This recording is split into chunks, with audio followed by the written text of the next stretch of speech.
Per day మేము ఇచ్చినాము. వాళ్ళు 79 రూపాయలు యాడ్ చేసి హోంగార్డులకు 1000 రూపాయల జీతం పెంపు. ఎంత ఎంత లాజిక్. ఎందుకంటే ఏదో కంపెనీ 99.99 రూపాయలు అని చెప్పి ఇస్తారు కూడా. అట్లా ₹1 మినాయింపించడం అన్నట్లు. రివర్స్లో 79 రూపాయలు ఇచ్చిందని చెప్పకుండా 1000 రూపాయలు పెంపు అని చెప్పిండ్రు. మేము అధికారంలో ఉన్నప్పుడే ఆటో డ్రైవర్లకు, లారీ డ్రైవర్లకు, జర్నలిస్టుతో సహా హోంగార్డులో కూడా ప్రమాదవశాత్తు చనిపోతే వాళ్ళకు 5 లక్షల ఎక్స్గ్రేషన్ ఇస్తామని చెప్పినాం. దాన్ని ఇప్పుడు ప్రకటించుకుంటున్నాం 5 లక్షల రూపాయలు ఇస్తామని చెప్పేసి. ఇక పరేడ్ అలవెన్స్ 100 రూపాయల నుంచి 200 అని చెప్పి పెట్రోల్ కూడా సరిపోవు. ఒక్కటి హోంగార్డ్ మిత్రులు కానీ ఉద్యోగస్తులు కానీ తెలంగాణ మేము రాకముందు 9,000 రూపాయలు ఉండే హోంగార్డ్స్.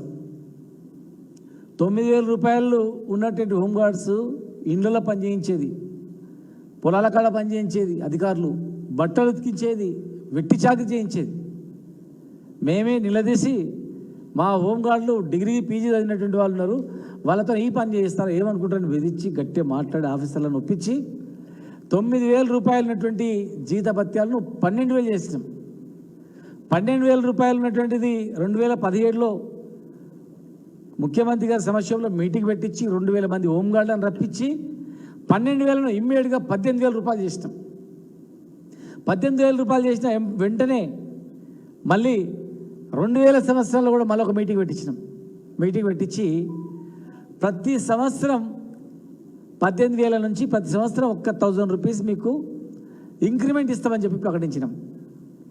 ప్రకటించిన తర్వాత 2021 సంవత్సరంలో అప్పటికి 21,000 వచ్చింది జీతం వాళ్ళకు.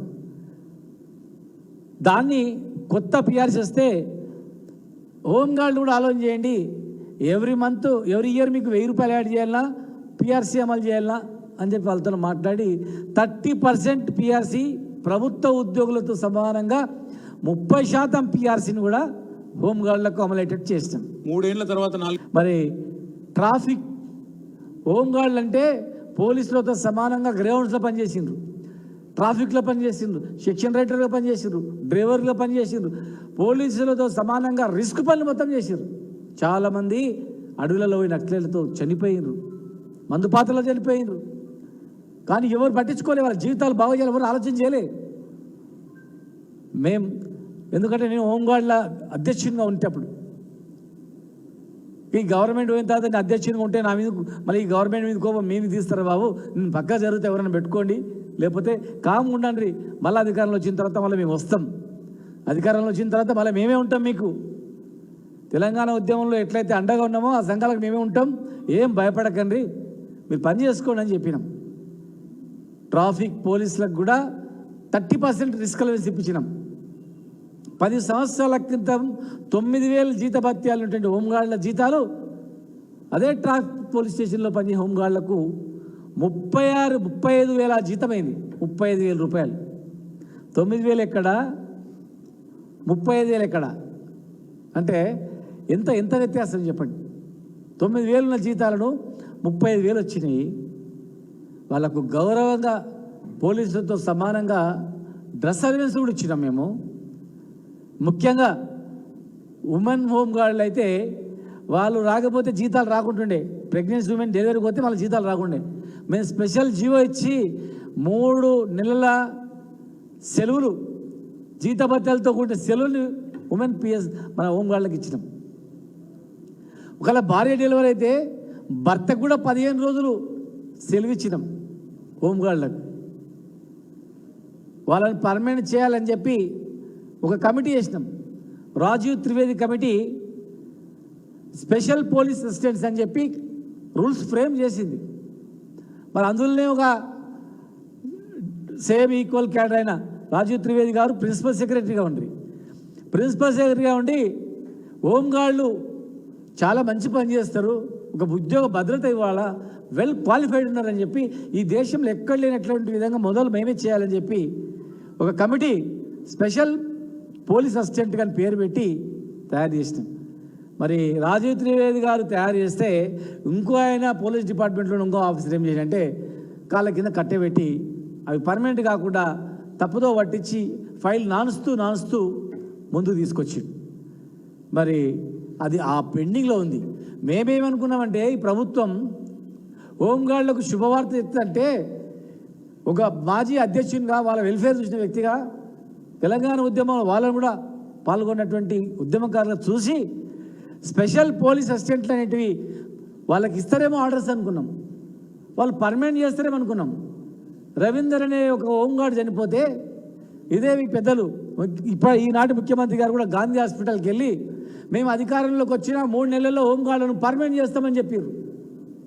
మరి గాంధీ హాస్పిటల్ దగ్గర పర్మనెంట్ చేస్తామని చెప్పినటువంటి మాట ఎక్కడ పోయింది? చాలామంది మా హోంగార్డులు నిజంగా ఈ ప్రభుత్వం అధికారంలోకి వస్తే 3 నెలలే చేస్తామంటారు కదా, 3 నెలలనే మీరు పర్మనెంట్ అవుతారేమో అని చెప్పి ఆశతో కొంతమంది హోంగార్డు కుటుంబాలు మీకు ఓట్లు వేసిండ్రు. మరి గాంధీ హాస్పిటల్లో మీరు మాట్లాడిన మాట తప్పి వాళ్ళని పర్మనెంట్ చేయకుండా 79 రూపాయలు పెంచి 1000 రూపాయలు చేసినామంటే అదేం అర్థమో అదేం లాజికో మాకు అర్థం కాలే. చనిపోయినటువంటి వాళ్లకు కారుణ్య నియామకాలు ఉన్నాయి, అవి మొత్తం ఆర్డర్స్ ఇస్తామనుకున్నాం, ఇవ్వలేదు. అసెంబ్లీలో చాలామంది మీ అధికారంలోకి వస్తే చిన్న కారణాల వల్ల ఆంధ్రప్రదేశ్ గవర్నమెంట్లో ఉద్యోగాలను తొలగించినటువంటి హోంగార్డులను 1500 1400 అందరినీ మేము వెంటనే తీసుకుంటామన్నారు. మరి ఆ కుటుంబాలు కూడా మీకు ఓటేసి మరి అవన్నీ ఏమైనాయి? ఉట్టి మాటలేనా? ఈరోజు నేను డిమాండ్ చేస్తూ ఉన్నా, ఆ రోజు మేము గవర్నమెంట్లో ఉన్నప్పుడు ఆనాటి principal secretary special police assistants అని వీళ్ళని పర్మనెంట్ చేయాలని చెప్పినటువంటి ఫైల్ చేసి వాళ్ళని వెంటనే పర్మనెంట్ ఆర్డర్స్ ఇవ్వాలి. గాంధీ హాస్పిటల్ దగ్గర మీరు ప్రమాణం చేసినటువంటి మాటను గుర్తుపెట్టుకొని వెంటనే వాళ్ళకు పర్మనెంట్ అయ్యేటట్లు వాళ్ళకు పర్మనెంట్ ఉద్యోగాలు ఇవ్వాలి. రోస్టర్ సరిపోతే కూర్చునే పెట్టండి. ఒకవేళ రోస్టర్లో సరైనటువంటి సూటబుల్ క్యాండిడేట్స్ లేకపోతే తర్వాత మీరు చాలా వేకెన్సీస్ కూడా ఉన్నాయి, తీసుకోవచ్చు, వీళ్ళని వాడుకోవచ్చు, చేయండి. చనిపోయినటువంటి హోంగార్డుకు 10 లక్షల రూపాయలు ఎక్స్గ్రేషియా ఇవ్వండి. రిటైర్డ్ అయినటువంటి హోంగార్డుకు 10 లక్షల రూపాయలు ఇవ్వండి. 35-40 సంవత్సరాలు పనిచేసి వాళ్ళు ఎట్లా బతకాలా? ఆయన చెమట రక్తం మొత్తం గవర్నమెంట్లు దారం చేసి ప్రజలు దారబోసి ప్రభుత్వంలో పనిచేసి మరి ఉట్టి చేతులతో ఏం తిని బతుకుతాడు ఆ రోజు. ఇలా మీరు ఆరోగ్యశ్రీలో కలుపుతామంటారు, అది కాదు. పోలీసు ఉద్యోగులకు పోలీసు అధికారులకు ఏ రకమైనటువంటి భద్రత ఉందో ఆరోగ్య భద్రత హోంగార్డులకు కూడా ఇవ్వాలా. స్పెషల్ పోలీస్ అసిస్టెంట్లుగా నియామకాల వాళ్ళకు ఆర్డర్స్ ఇవ్వాలా, పర్మనెంట్ చేయాలా. 10% ఇప్పుడున్నట్టు జీతభత్యాలకు మీరు 10% పెంచి ఇవ్వాలా. చనిపోయిన వాళ్ళకు 10 లక్షలు ఇవ్వాలా. ప్రమాదవశాత్తు మరి రిటైర్మెంట్ 10 లక్షలు ఇవ్వాలా. కారుణ్య నియామకాలు వెంటనే చేపట్టాలా. మరి మీరు దాదాపు 1500 మంది హోంగార్డులు మీరు తీసుకుంటామన్నారు గవర్నమెంట్ రాగానే. ఆంధ్రప్రదేశ్ గవర్నమెంట్లో చిన్న కారణాలు వాళ్ళు తీసుకోలేకపోయారు. మేము కూడా వాళ్ళని తీసుకుందాం అనుకున్నాం.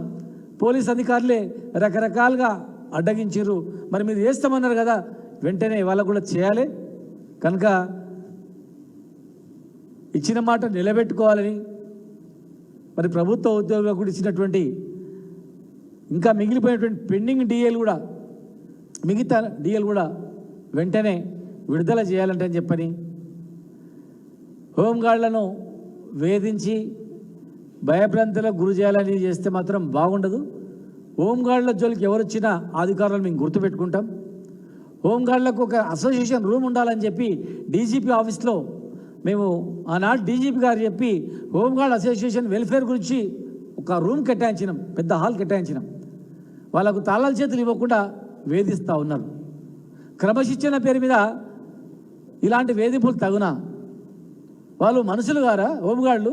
హోంగార్డులకు మేము ఇచ్చిన అసోసియేషన్ను మీరు తాళం వేసుకోవడం ఏంది?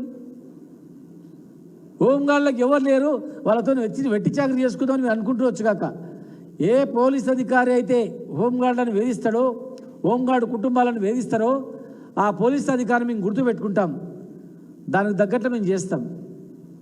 దయచేసి మరి పోలీస్ డిపార్ట్మెంట్లో కూడా మంచి అధికారులు, పోలీస్ అధికారుల సంఘం కూడా ఉంది, మంచిగా పనిచేస్తూ ఉంది. మీరు పోలీస్ డిపార్ట్మెంట్కే కాకుండా హోంగార్డుల వెల్ఫేర్ కూడా గతంలో మాదిరిగా మీరు పట్టించుకొని ఇవన్నీ కూడా చేయాలని చెప్పని మేము డిమాండ్ చేస్తూ ఉన్నాం. ఇచ్చిన హామీలన్నీ నెరవేర్చాలని చెప్పి మేము డిమాండ్ చేస్తున్నాం. హోంగార్డులను వేధించినట్లయితే ఖచ్చితంగా ఎవరిని కూడా మేము వదిలిపెట్టాం. చదువుకొని ఉన్నతమైన చదువుకొని కూడా మరి ఉద్యోగం దొరకక ఏదో ఉద్యోగం చేసుకుంటున్నారు. మరి వాళ్ళు క్రమశిక్షణతో చేస్తున్నారు, పోలీసులకు సమానంగా పనిచేస్తున్నారు. వాళ్ళన్నీ కూడా మరి వాళ్ళందరికీ ఇచ్చిన మాట తప్పకుండా పర్మనెంట్ చేసి వాళ్ళకు చేయాలి. బూటకమైనటువంటివి 79 రూపాయలు పెంచి 921 రూపాయకు 79 యాడ్ చేస్తామని చెప్పకుండా మేము 1000 రూపాయలు చేస్తామంటే ఏమైనా అర్థం ఉందా? అర్థపర్థం లేనటువంటివి అవి మీరు అన్నీ సమీక్షించుకొని చేయాలి. లేదంటే ఖచ్చితంగా మరి స్పెషల్ పోలీసులను కూడా మీరు ఇట్లే వేధించిండ్రు. వాళ్ళ మీద నమ్మకుండా వాళ్ళని ఇబ్బందులు పాలు చేసిండ్రు, సస్పెండ్ చేసిండ్రు. ఆ స్పెషల్ పోలీసులను కూడా ఎవరినైతే వేధించారో వాళ్ళని వెంటనే విధులకు తీసుకోవాలి. క్రమశిక్షణ చర్యలు చేపడతామని చెప్పి వాళ్ళకి ఎవరికైతే మెమోలు ఇచ్చిండ్రో అవన్నీ విత్డ్రా చేసుకోవాలి. పోలీసులను కానీ హోంగార్డులను కానీ ఎవరైతే వేధిస్తారో ఉన్నతాధికారులు మరి వేధించిన అధికారులు మేము గుర్తుపెట్టుకొని ఖచ్చితంగా రేపు మేము గవర్నమెంట్ వచ్చిన తర్వాత వాళ్లకు తగిన గుణపాఠం ఖచ్చితంగా చెప్తామని చెప్పి ఈ న్యాయమైనటువంటి హోంగార్డు సమస్యలను వెంటనే కొత్త జీవో ఇచ్చి పరిష్కారం చేయాలని చెప్పని మేము డిమాండ్ చేస్తూ ఉన్నాం. వాళ్ళు 100 మంది రాడికి తయారున్నారు. హోంగార్డులు అందరూ కూడా వాళ్ళకి భయపెట్టిస్తున్నారు. మీరు పోయిరంటే మేము క్రమశిక్షణ చర్య చేపడతామని. అంటే మీరు ఇచ్చిన హామీలు అడిగితే క్రమశిక్షణ చర్యనా? మీరు మాట తప్పకుండా మీరు ఇచ్చిన మాట అడిగితే క్రమశిక్షణ చర్యనా? మనుషులు గారా వాళ్ళు? మీతో పోలీసుతో సమానంగా పనిచేస్తారు కదా వాళ్ళు?